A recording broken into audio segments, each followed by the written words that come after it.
अहो त्याला कोर्ट शिक्षा देणार, त्यात काही वादच नाहीये. तुम्ही ते काहीच काळजी करू नका. कायदा एवढा आपला भक्कम आहे. तुम्ही कायद्याला मानता का नाही? मग कायदा आपला आहे ना. साहेब, गावकऱ्यांची त्यांची एक इच्छा आहे, त्यांची पोलीस प्रशासनानं गावातून नवीन धिंड काढली पाहिजे. कायदेशीर तुम्ही करा. अशा गुंड प्रवृत्तीच्या लोकांची शांत बसा.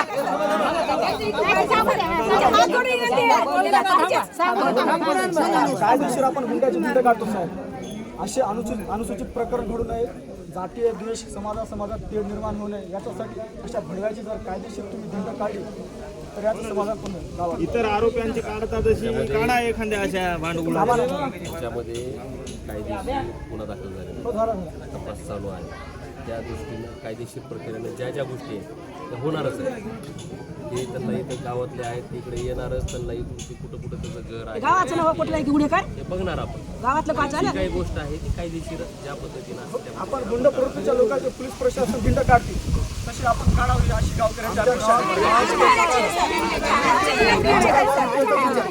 आमच्या बाबतीत एकच इच्छा आहे की त्याची इथून निवडणूक काढायची.